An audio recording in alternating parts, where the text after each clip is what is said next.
जब मैं ये बात कहता हूं कि 5 साल बनाम 1.5 साल, तो कई हमारे विपक्षी नेताओं को सुनने में बड़ा दिक्कत होती है। मैं उनसे कहना चाहता हूं, सुनने में दिक्कत नहीं होनी चाहिए, क्योंकि हाथ की सफाई, जादूगरी और मेहनत और ईमानदारी में बहुत बड़ा अंतर है। हिम्मत की बात है मुख्यमंत्री के लिए, बहुत साहस किया उन्होंने ये कहने का 5 साल कांग्रेस शासन से ज्यादा काम 1.5 साल में कर दिया। अब पूरा प्रदेश जानता है कि हमारी दुर्गति कैसी होगी, कोई सुनवाई करने वाला नहीं। और ये नहीं कि सुनवाई अगर नहीं हो रही है तो शिकायत किससे करें, वो भी नहीं इनको पता, ये भी नहीं पता है। कोई काम हो नहीं रहे हैं। जो हमारी स्कीमें थी शानदार, बीमा की, स्वास्थ्य की हो, पेंशन 4 महीने मिलती नहीं है। नरेगा का गरीब आदमी मजदूर है, उनको 4 महीने तनख्वाह नहीं मिलती, उनको मजदूरी नहीं मिलती है। बाकी पानी, बिजली अब तो बरसात आ गई है। नमस्कार जन टीवी में स्वागत आपका। मैं हूं योगेंद्र, आप देख रहे हैं बड़ी खबर। और बड़ी खबर में हम बात करेंगे राजस्थान के सियासी पारे की। पूर्व मुख्यमंत्री अशोक गहलोत अपने एक्स के जरिए कई बार सरकार को आईना दिखाने की कोशिश करते हैं। कई बार वो बताते हैं कि सरकार इस मुद्दे पे फेल है, ये नहीं कर रही, वो नहीं कर रही। बिजली का एक ऐसा मुद्दा है, उसके बाद में मुख्यमंत्री जी ने जवाब भी दिया। गहलोत साहब ने वापस से पलटवार किया कि इसे राजनीतिक उसके द्वेषता के रूप में नहीं लेना चाहिए, हमारा तो सुझाव है। और आपके विधायक जो कह रहे हैं, मैं वही बात बता रहे हैं, कुछ कतरन भी उन्होंने बताई। लेकिन लेटेस्ट मुख्यमंत्री भजनलाल ने एक राज्य स्तरीय समारोह के दरमियान कहा कि गहलोत साहब 5 साल जादूगरी से चलाए, हाथ की सफाई से चलाए, लेकिन अभी 1.5 साल का पीरियड बड़ी मेहनत से चलाया जा रहा है और 5 साल का जवाब हम इस मेहनत के जरिए दे सकते हैं। और ये बहस 4-5 दिन से चल रही है राजस्थान के अंदर। फिर एक बार हाथ की सफाई बनाम जादूगरी, जादूगरी हाथ की सफाई बनाम मेहनत भजनलाल की, उसको लेकर के आज हम चर्चा करेंगे। हमारे साथ वरिष्ठ पत्रकार और राजनीतिक विश्लेषक उमेंद्र दादिश साहब हैं, हमारे साथ प्रतीक सिंह जी कांग्रेस से हैं, जयपाल सिंह जी मुंडोता हमारे साथ भाजपा से हैं। उमेंद्र जी, आपके पास में आना चाहता हूं मैं। बड़ी रोचक बात है और अपन तो कई बार कहते भी हैं कि दोनों ही दलों की ओर से स्पोक्स पर्सन तो अपनी बात कहते हैं, लेकिन जिसके लिए स्पोक्स पर्सन वकालत करते हैं, अगर वही दिग्गज एक फ्रंट पे आए तो आपको नहीं लगता है कि मुकाबला भी रोचक और मुझे लगता है कि एक माहौल भी अच्छा बने उससे, और होना भी चाहिए स्वस्थ परंपरा। बिल्कुल योगेंद्र जी, कभी अच्छा ये हो कि आप उनको अपने चैनल में बुला लें, दोनों को सौभाग्य होगा ये। दोनों को ही कहें कि आपकी बताइए उपलब्धियां क्या है क्या नहीं है, तो अच्छा होगा। हम जैसे लोगों को बुला लीजिए उनसे सवाल जवाब करने के लिए, तो ज़्यादा ठीक होगा। अभी मैं देख रहा हूँ कि 1 साल बनाम 5 साल की बातें जो हो रही है राजस्थान में, देखिए 1 साल का जो काम है ना, इसको हम यदि ये कहें कि 10वीं क्लास का स्टूडेंट और MA का स्टूडेंट, इनमें हम यदि आपस में तुलना करें, अभी इनका पूरा कार्यकाल होने के बाद में समीक्षा की जानी चाहिए। 1 साल में तो आप कह सकते हैं कि हमारा ट्रेनिंग पीरियड है, हम समझ रहे हैं, सीख रहे हैं, पहली बार विधायक बने हैं, पहली बार हमने विधानसभा देखी है, पहली बार हमने सरकार का आनंद लिया है और सरकार को समझने की कोशिश कर रहे हैं। तो इसलिए ये तुलना करना, तो जो एक अनुभवी व्यक्ति जो केंद्र में मंत्री रहा, लोकसभा का सदस्य रहा और हुआ, तो उनके यदि हम तुलना करेंगे तो इसमें मुझे लगेगा कि थोड़ा दोनों पहलवानों में देखना पड़ेगा वजन के हिसाब से। एक तो है 100 किलो का पहलवान, एक 30 किलो का पहलवान, तो मुकाबला ये ठीक नहीं होगा। मैं समझता हूँ कि यदि इनके कार्यकाल में 5 साल बाद जिसकी सरकार रिपीट होती है, मैं मानता हूँ उसका काम अच्छा था। मैंने आपने भी देखा है योगेंद्र जी कि 1993 के बाद में कोई भी सरकार वापस नहीं आई। इसलिए जनता, यदि हम कहें कि 1 साल का कार्यकाल बनाम 5 साल का कार्यकाल, भैया नाई बाल के तो सामने आ जाएंगे वाली बात है कि आपके नतीजे तो 5 साल बाद में आएंगे। जो होना है जनता फैसला करेगी। हाँ, ये कह सकते हैं कि 1 साल में इन्होंने जो कुछ किया, ठीक है, इनके काम को देखते हुए हम कह सकते हैं संतोषजनक है।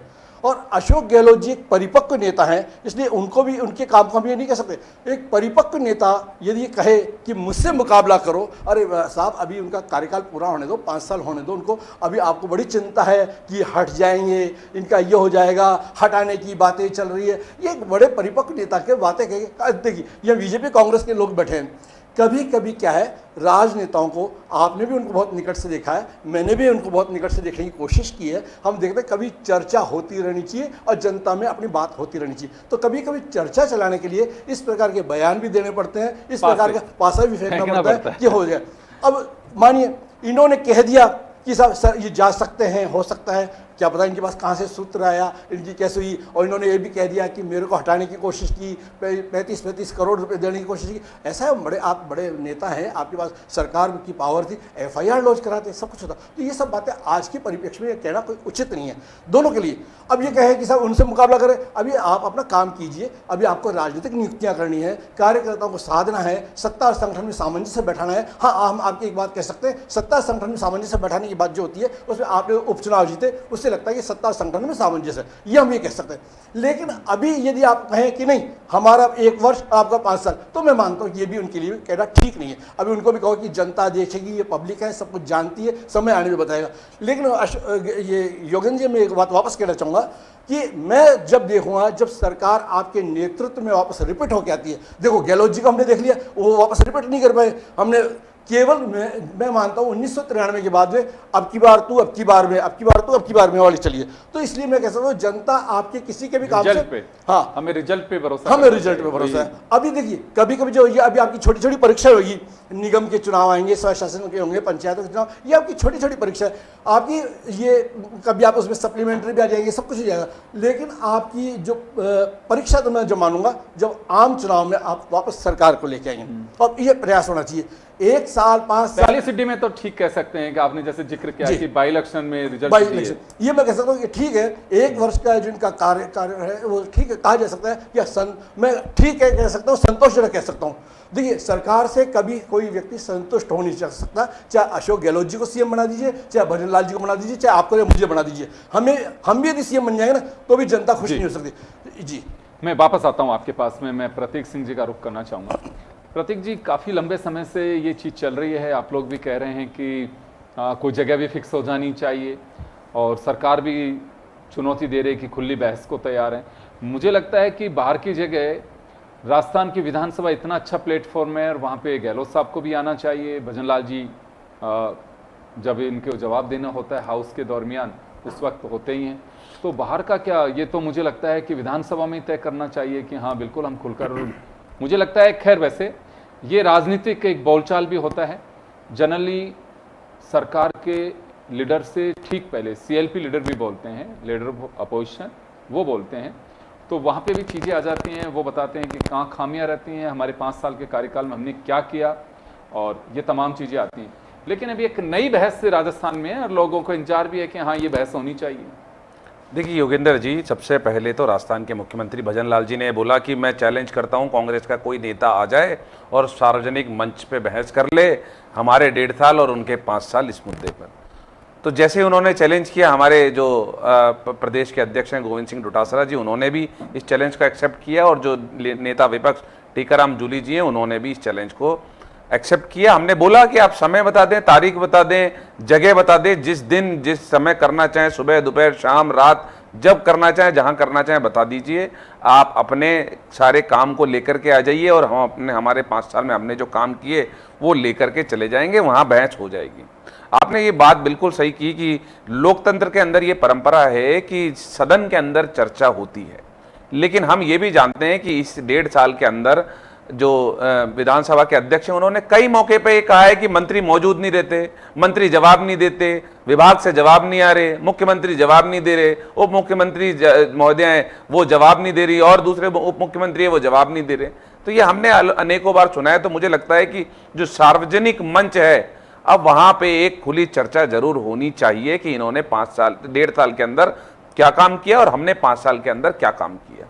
और काम जो होता है जनता से जो जुड़े स्वास्थ्य, शिक्षा, कानून व्यवस्था, ये मोटे मोटे तौर पे ये होती है। तो मैं स्वास्थ्य की बात करता हूं। 22 मार्च 2025 की खबर है कि राजस्थान के सरकारी अस्पतालों में दवाएं खत्म हो गई हैं। जयपुर, कोटा में BP शुगर की दवा खत्म, जोधपुर में कैंसर के इंजेक्शन खत्म, और खांसी बुखार की सिरप भी नहीं है। जो SMS अस्पताल जो इस देश और प्रदेश के सबसे बड़े अस्पतालों के अंदर आता है, पूरा राजस्थान वहां पे स्वास्थ्य सुविधाओं का लाभ उठाने के लिए जाता है। और राजस्थान के लोग ही नहीं, अन्य हमारे जो पड़ोसी राज्य हैं उनके लोग भी वहां आते हैं, उनकी आप खबर देख लीजिए कैसे है। उसी एसएमएस अस्पताल की एक और खबर है 17 मार्च 2025 की कि एसएमएस हॉस्पिटल में इंसुलिन का इंजेक्शन नहीं, शुगर की दवा नहीं, 15 दिन से स्टॉक वहां पे अवेलेबल नहीं है। तो ये तो इनके एसएमएस अस्पताल की हालत इन्होंने कर दी है। एक और खबर है जो बिजली से ये बात क्योंकि शुरू हुई थी, जो चर्चा की बात थी, तो एसएमएस अस्पताल में 8 घंटे तक बिजली गुल, ओपीडी में एक्सरे नहीं हुआ, न्यूरो सर्जरी भी टाली गई। 28/11/2024 की खबर है। ये तो हुआ इनका स्वास्थ्य का। उसके बाद में मैं बात कर लेता हूं अब शिक्षा की। शिक्षा के अंदर अभी 2 दिन 3 दिन पहले की ही खबर है कि खर्च के डर से सरकार ने खींचे हाथ, 34,000 की जगह सिर्फ 2202 शिक्षकों की हो रही भर्ती। तो आप जब स्कूलों के अंदर शिक्षक नहीं होंगे तो क्या शिक्षा मिलेगी। और हमने अभी देखा है धरना भी चल रहा है, महात्मा गांधी अंग्रेजी माध्यम जो स्कूल हैं उसके अंदर जो टीचर लगाने थे उनको नियुक्ति अभी तक नहीं मिली, वो धरने पर बैठे हुए हैं। उसके बाद आ जाता हूं मैं महिला के अपराध है जो और जो सुरक्षा है। तो 1 जनवरी 2024 से लेकर 31 दिसंबर 2024 तक के जो मामले दर्ज हैं हुए हैं वो बताता हूं। दुष्कर्म के साथ हत्या के 38 मामले, महिला उत्पीड़न के 10,559, छेड़छाड़ के 11,313, अपहरण के 5,326, दुष्कर्म बालिग 4,872 और दुष्कर्म नाबालिग 1,610। और दुष्कर्म नाबालिग के जो केस दर्ज हुए हैं वो उसमें पिछले साल से इस साल में 10% की बढ़ोतरी हुई है। और आपदा तो जयपुर में आप देख लीजिए, मुख्यमंत्री के निर्वाचन क्षेत्र में मैं रहता हूं मानसरोवर में, वहां की सड़कों की हालत देख लीजिए, नगर निगम के बाहर की हालत देख लीजिए, इस जयपुर की प्रमुख सड़कों की हालत देख लीजिए कि नाले साफ नहीं हुए, वहां पे पानी भर रहा है, अभी तो मानसून शुरू भी नहीं हुआ है। तो मुझे लगता है ये सरकार हर क्षेत्र में विफल रही है, इसीलिए हम बार बार कह रहे हैं और इसीलिए ये हिट एंड रन कर रहे हैं, बोलते और भाग जाते हैं। अरे भागिए मत, आपने जो चैलेंज दिया था हमने एक्सेप्ट किया, आप आइए। जवाब दिलवा रहा हूं क्योंकि जयपाल सिंह जी भी काफी तैयारी के साथ में हैं। जयपाल जी अभी आपने सुना, चले हम तो हमारे मंच पे दोनों एक्स सीएम और सीएम को तो नहीं बैठा पा रहे हैं, लेकिन आप लोग भी हमारी तरह से सम्मानीय अतिथि थे। अभी प्रतीक सिंह जी ने कई सवाल उठाए हैं, मैं चाहूँगा कि आप उनका जवाब दें। देखिए, हमें समझना पड़ेगा 2023 में भारतीय जनता पार्टी जब अपने घोषणा पत्र के आधार पर जब जनता के बीच गई तो जनता से कुछ वादे किए और उन्हीं के आधार पर राजस्थान के 8 करोड़ लोगों ने भारतीय जनता पार्टी को जनादेश दिया। और इसी जनादेश के आधार पर जो ये कहते थे कि भजनलाल जी पहली बार विधायक के रूप में चुन के आए और राजस्थान के मुख्यमंत्री बने। आप समझिए कि पूरा जो 1 साल वर्सेस 5 साल, यानी हाथ की जादूगरी, हाथ की सफाई वर्सेस 1.5 साल, ये इसलिए कहा जाता है कि पूरे 5 साल जो अशोक गहलोत जी के थे वो सरकार बचाने में, उन षड्यंत्रों में, आपस में लड़ने में और होटलों के अंदर बिताए गए। इसलिए उनका जो लक्ष्य था वो केवल अपना सरकार बचाना, अपनी कुर्सी बचानी थी।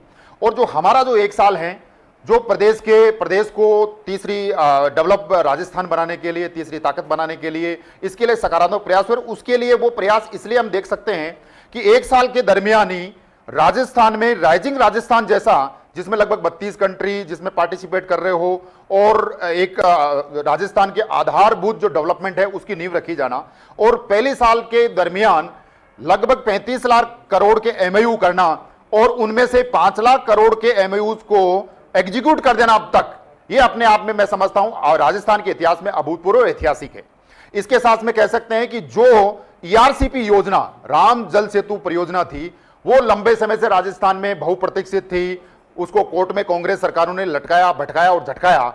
उस पे पहले दिन से काम करना शुरू हुआ और ईआरसीपी में सफलतम एमओयू करने के साथ में उसमें काम शुरू हुआ। और प्रदेश के जो पूर्वी राजस्थान के जो जिले, 21 जिले, इसमें लगभग 3 करोड़ लोगों का 4 लाख हेक्टेयर जो जमीन है, वहां पर एक उम्मीद और आस है और वहां पर पानी मिलने की सुनिश्चितता हुई। इसके साथ में दूसरा, शेखावाटी क्षेत्र में यमुना जल जो परियोजना थी वो काफी दिनों से गड्ढे में पड़ी थी, कांग्रेस सरकार उसको बार बार कोर्ट में भेज रही थी, उस पर काम करना शुरू हुआ और शेखावाटी क्षेत्र को पानी मिलने की उम्मीद, यानी संयुक्त वहां पे एमओयू है। तो इस क्षेत्र में मैं कह सकता हूं कि जो 5 साल वर्सेस 1.5 साल इसलिए कहा जा सकता है कि जो लंबे समय से, यानी 30-30, 40-40 साल से जो मुद्दे राजस्थान में जो पेंडिंग में पड़े थे उन पे काम करना शुरू हुआ और उसमें एक अभूतपूर्व है। साथ में जो हमने जो वादा किया कि जो पेपर लीक, अभी मैं देख रहा था आप चला रहे थे बार बार उसको, 19 में से 17 पेपर लीक। आप समझिए, अभी हमने रीट की परीक्षा करवाई है, वही रीट की परीक्षा राजस्थान में हमने जो कहा कि हम एसआईटी बनाएंगे और जो पेपर माफिया उनको उठाकर अंदर करेंगे, 200 से ज्यादा गिरफ्तारियां और जो पेपर लीक के माध्यम से, अवैध पेपर के माध्यम से जो इस शासन प्रशासन में आए थे या चुने गए थे, उनको बर्खास्त करके उनको गिरफ्तार करने का काम किया। तो मैं समझता हूं राजस्थान में युवाओं में पिछले 5 साल में जो अंधेरा था, उनके सपनों के साथ में खिलवाड़ किया, उनको अंदर करने का काम माननीय भजनलाल जी की सरकार ने किया। और इसके साथ ही केवल कहा ही नहीं, जो कहा वो किया। राजस्थान में 1.5 साल में, यानी हमने जो वादे किए उससे 50% से ज्यादा वादे 1 साल अंदर करके दिखाए। यानी हमने कहा कि पूरे 5 साल के दौरान 4 लाख लोगों को रोजगार देंगे। आप अभी चला रहे थे, 70,000 लोगों को नियुक्ति पत्र दी जा चुके हैं और 40,000 से ज्यादा अभी जुलाई तक और नियुक्ति पत्र। तो ये अभूतपूर्व प्रयास, ये विजन है, केवल अपनी सरकार बचाने के लिए नहीं, प्रदेश के 8 करोड़ लोगों के हित इंपॉर्टेंट होने चाहिए। हमारे लिए प्रदेश इंपॉर्टेंट है और यही कारण रहा कि हमने प्रदेश के हितों के साथ प्रदेश को आगे ले जाने के लिए पहले दिन से काम करना शुरू किया और आज उसके परिणाम आ रहे हैं। आप 1.5 साल में ये बातें कह सकते हैं। राजस्थान बिजली के अंदर सरप्लस, बोलिए, आप बोलिए जी। अभी एक बात बताइए कि राजस्थान में बिजली में सरप्लस, अभी भी गांव में तो कई जगह लाइट जाती है। देखिए 22 जिलों में जो बिजली नहीं आ रही थी, 22 जिलों में हमने सुनिश्चित कर दिया अभी तक कि वहां दिन में भी बराबर पर्याप्त बिजली मिले। और साथ में 2000 जैसा हमने टारगेट किया। अभी आप देखिए 35 लाख करोड़ों के एमओयूज हुए हैं, इसमें 25 लाख करोड़ से एमओयू के ज्यादा जो एमओयूज हैं वो सोलर में है। इसलिए सरप्लस बिजली यानी राजस्थान 2027 तक राजस्थान में एक्सेस बिजली होगी। और इस प्रकार की समस्या, अब देखिए एक दिन की समस्या नहीं है, हमें पहले दिन से काम करना शुरू किया और क्षेत्र में सरप्लस इसलिए दावे के साथ कह सकते हैं कि बिजली जैसी समस्या राजस्थान से जड़ से समाप्त करनी है तो आपको इस पे काम करना होगा और इसका प्रोडक्शन शुरू हो गया। आप देखिए आने वाले 1 साल के दौरान इस प्रकार के परिणाम और रिजल्ट आपको दिख जाएंगे कि राजस्थान में सरप्लस बिजली राजस्थान में होगी। पर एक बात बताइए मुंडा तो सामू जी, ये करंट दौड़ रहा है जो बिलों के अंदर, ये कम होगा कि वो तो आपको देना ही होगा? देखिए योगेंद्र जी, तो हर बार बढ़ा देते हैं। योगेंद्र जी आप बिल्कुल सही बात कह रहे हैं कि एक है कि राजस्थान में रेवड़ी कल्चर अपनाया गया, यानी बांटना है, सत्ता के लिए बांटना है, हमें सत्ता में रहना है। हम कह रहे हैं कि अब आप देखिए जो बिजली एक्सेस की बात कर रहे हैं उसके अंदर स्कीम लेके आ रहे हैं, यानी आपका आज सेल्फ डिपेंड क्यों नहीं बनना चाहते हैं, आत्मनिर्भर राजस्थान बने, ये सब चाहेंगे, हम भी चाहेंगे और पूरा राजस्थान चाहेगा कि आप सोलर, आपके लग रहा है प्रधानमंत्री सूर्य बिजली योजना स्कीम लेके आए हैं, हर घर में सोलर लगे, वो खुद भी अपना कंज्यूम करें, दूसरों को भी दे एक्सेस बिजली। तो इस प्रकार की योजनाएं जो राजस्थान को आत्मनिर्भर बनाए, इस पर काम करना हमने शुरू किया और मैं समझता हूं राजस्थान आत्मनिर्भर बनाएगा। उमेंद्र जी ने एक बात कही कि ये थोड़ा ज्यादा होगा कि 5 साल बनाम 1.5 साल। देखिए योगेंद्र जी आप बिल्कुल सही कह रहे हैं, लेकिन आप देखिए यही बातें कहते थे भजनलाल जी, पहली बार एमएलए चुन के आए, राजस्थान की कमान उनको मिली। तो आप देखिए कांग्रेस सरकार जब 4 साल पूरे हो गए तो 4 साल के बाद में इन्वेस्ट राजस्थान लेके आए, राइजिंग राजस्थान, यानी कहा लोगों ने, लेकिन उन्होंने करके दिखाया ना। एक विजन है राजस्थान को आगे ले जाने का उनके मन में, इसलिए उन्होंने पहले साल में राइजिंग राजस्थान जैसा बड़ा इस प्रकार का इवेंट करना और उसको एग्जीक्यूट करना, यह राजस्थान के प्रति उनके मन में जो विजन है कि राजस्थान आगे बढ़े, आत्मनिर्भर बने, और ये करके दिखाया। आप देखिए ईआरसीपी आज की समस्या नहीं है, पूरा पूर्वी राजस्थान जो है वो पानी की समस्या से जूझ रहा था, लंबे समय से वहां ये समस्या चल रही थी, लेकिन उनके मन में विजन था, इस समस्या के लिए काम करना शुरू हुआ और संयुक्त एमओयू हुआ। और आज राजस्थान में मैं समझता हूं आज 21 जिलों को पानी मिलने का, 4 लाख हेक्टेयर जमीन सिंचाई के लिए और 3 करोड़ लोगों की पानी की समस्या, यानी राजस्थान के नव भागीरथ के रूप में उन्होंने अपनी योजनाएं लेके आए। तो मैं समझता हूं ये विजन है उनके मन में, इसलिए कह सकते हैं कि 5 साल वर्सेज 1.5 साल, यानी हाथ की चतुराई, जादूगरी, उन्होंने जादूगरी के माध्यम से राजस्थान को। एक सवाल पूछें जी। सरकार का सुख आप दोनों ने लिया है, लेकिन ये बताइए कि आप दोनों की सरकार में राजस्थान की अर्थव्यवस्था में कितना सुधार हुआ? पहली चीज मैं ये भी जानना चाहूंगा आपसे कि अशोक गहलोत जी ने जो चिरंजीवी योजना, ओल्ड पेंशन स्कीम, ये सब जो चालू की थी, आप इनसे सहमत हैं या नहीं है? उनके सब फ्री में बिजली देने की बात की, जो कुछ किया, देखिए सरकार तो आएगी जाएगी, बनेगी बिगड़ेगी, राजस्थान के विकास की बात होनी चाहिए। उसके लिए आप लोग क्या करने वाले हैं ये आप बताइए। 1.5 साल हो गया आपका सरकार में आए हुए, 1.5 साल में आप हमें 3 प्रमुख उपलब्धियां बताइए जिसकी वजह से हम कह सकें कि आपका 1.5 साल बनाम 5 साल है। मैं आपके माध्यम से ये जानना चाहूंगा। मैं अभी वही गिना रहा था आपको, सबसे बड़ी समस्या। आप आंकड़ों में मत जाइए। हाँ, नहीं, आप वो बात मैं वो बात कर रही है मैं जो एक आम आदमी बोल हाँ, सके। हाँ, मैं देखिए, फिर की बात मैं कर तो रहा हूं। अर्थशास्त्र के व्यक्ति आप हैं, मैं हूं, हमें वो बात करनी चाहिए जो आम व्यक्ति की बात में आती है। मैं आंकड़ों की नहीं, मैं वही बात कर रहा हूं जो हुई है। शॉर्ट में चलिए। हाँ, शॉर्ट में मैं वही कहना चाह रहा हूं कि 3 बातें आपने पूछी। आप देख लीजिए, मैं 2 गिना रहा था अभी आपको। ईआरसीपी और यमुना जल समझौता लंबे समय से पेंडिंग था, वो हमने एग्जीक्यूट करके दिखाया। आप राजस्थान के इंफ्रास्ट्रक्चर की डेवलपमेंट की बात कर रहे हैं। राइजिंग राजस्थान जैसा 35 लाख करोड़ का एमओयू। यशपाल जी ये मत कहिए, देखे हाँ आप उसको अभी उसमें लेकर के आएंगे पेपर वर्क। 5 लाख करोड़ के एमओयू योगेंद्र जी ग्राउंड पे एग्जीक्यूट हो चुके हैं। लैंड अलॉट एमओयू होना, क्रियान्वित होना, दोनों लैंड अलॉटमेंट होना, लैंड अलॉटमेंट हुई है 5 लाख करोड़ के, ये तो मानते हो। लैंड अलॉटमेंट करके काम शुरू हुआ, प्रोडक्शन शुरू हो रहा है। ईआरसीपी और यमुना समझौते की आप बात करें, पेपर वर्क उसका हो सकता आपने कहा कंप्लीट, लेकिन आपने कहा कि बिल्कुल धरातल पे उतर अब डैम तैयार हो गए हैं। आप देखिए, आप कोटा में डैम तैयार हो गए, इसलिए हम जो काम किया है इसलिए बोल रहे हैं। ऐसे केवल धरातल पे काम हुए हैं उन्हीं के लिए कह रहे हैं, केवल कागजों में नहीं हुआ है। केवल मैं क्या बोल रहा हूं, जो डैम जो पहले से काम चल रहा था उसको आज उसको कंप्लीट किया आप लोगों ने। मैं वही कह रहा हूं कि कंप्लीट वो तो एआरसीपी योजना थी, पड़ी थी ना 30 साल से पेंडिंग, कंप्लीट वो विजन ही तो चाहिए। और मैं क्या कह रहा हूं, आप मेरी बात को समझिए कि उस काम करने के लिए उनके विजन से दृष्टिकोण होना चाहिए। आप एआरसीपी योजना 30-40 साल से पेंडिंग पड़ी थी, आज हुई है ना। देखिए मैं जयपाल जी इस बात में मैं अप्रिशिएट करूंगा, इसमें कोई डाउट नहीं है।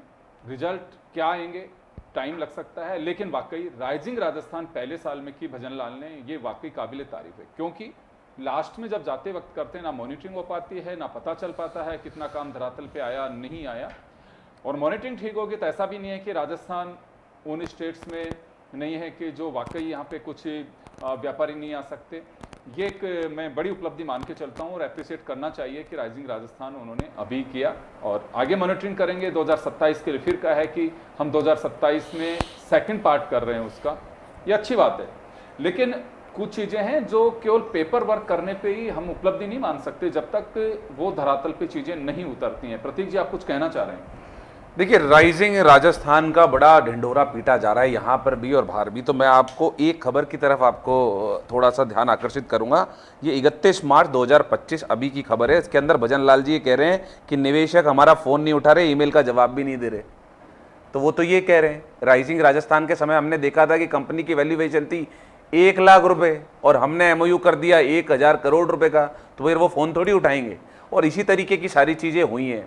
दूसरी, अभी मेरे साथी पैनलिस्ट ने बोला था कि अर्थव्यवस्था, तो निश्चित तौर पे जो मैंने स्वास्थ्य, शिक्षा और सुरक्षा की बात की थी, मंडोता जी ने उस पर जवाब भी नहीं दिया और इनकी अर्थव्यवस्था पे भी नहीं दिया। मैं देता हूँ। जब हमें 2018 नवंबर 2018 के अंदर सरकार मिली थी तो राजस्थान की जो ग्रोथ रेट थी, जीएसडीपी ग्रोथ थी, वो थी 2.34%। और जब हमारी सरकार गई तो हमने उसको किया था 11.04%, मतलब उत्तर भारत में नंबर 1 और पूरे भारत में नंबर 2। ये अर्थव्यवस्था की हमने ग्रोथ की थी।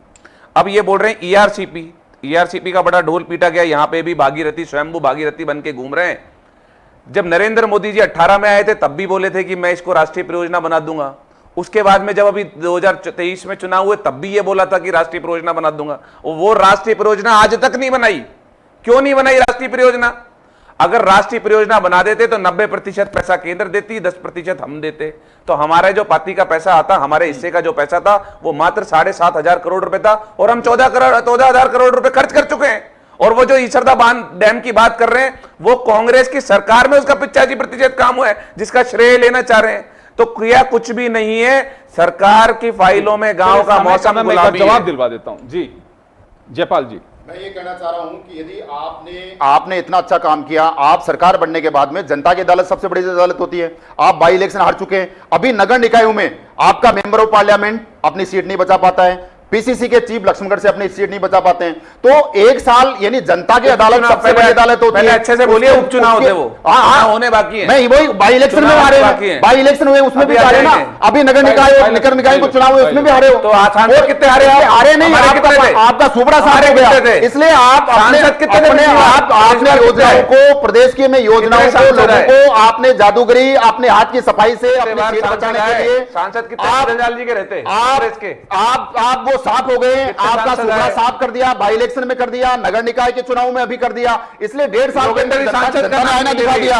अब आप जो मेडिकल की बात कर रहे हैं, आप देखिए 33 मेडिकल, अभी मेडिकल कॉलेज की बात कर रहे थे, 33 मेडिकल कॉलेज हमने किया है। आयुष्मान मुख्यमंत्री आयुष्मान योजना के तहत कैंसर डे केयर थेतर परियोजना को हमने थेतर बीमारियों को इसके अंदर शामिल किया है। तो इस प्रकार अत्याचार, अपराध और अत्याचार की बात कर रहे हैं। आपके दौरान 2023 में 22,000 मुकदमे SC ST और महिलाओं के प्रति जो अपराध हुए, आप 2024 में इनमें हमने सुधार किया है। मां बहोत्तर योजना के माध्यम से हमने राजस्थान की महिलाओं के प्रति, तो इसलिए केवल आपने जादूगरी से प्रदेश को सत्ता और सरकार बचाने के लिए प्रदेश के इंपोर्टेंट नहीं, देखिए आपके लिए योगेंद्र जी, कुर्सी इंपोर्टेंट जब मैंने इसकी बात इसलिए की, जनता ने आपको तो घर भेज ERCP दिया, की बात की। इसलिए आप बाहर हो। ERCP की बात ERCP की, की तो योजना कुछ और बात हमेशा आप कोर्ट में आप यदि कह रहे कोर्ट हैं तो गए नहीं राष्ट्रीय कभी। परियोजना आपकी सरकारें नहीं रही क्या? हमारी आपके नहीं केंद्र रही, के हमारी केंद्र के नहीं अंदर स्टेट के अंदर सरकारें आप करते हैं नहीं हुआ था ये लेकिन मैटर। विजन नहीं, करना योगेंद्र नहीं, जी, प्लीज केवल बताइए, योजना कब आई है को बचा राष्ट्रीय के योजना? रखना है, प्रदेश के लिए कुछ नहीं करना है। इनको बताइए प्रदेश कब को आई है? धोखा दिया। ERCP कब आई है?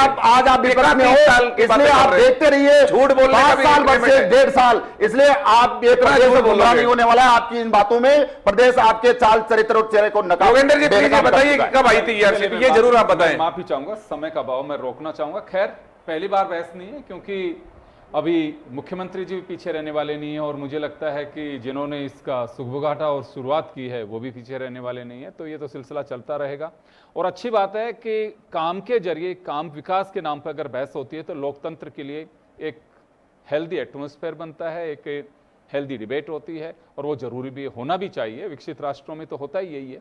और मैं कहूँगा कि ये पहल है तो भजन लाल जी और अशोक गहलोत जी शुरू कर रहे हैं तो बड़ी अच्छी बात है, और काम के आधार पर ही जवाब भी दिया जाना चाहिए, और काम के लिए ही बात की जानी चाहिए। आप सभी का बहुत बहुत शुक्रिया। बड़ी खबर में इतना ही, दीजिए इजाजत, नमस्कार।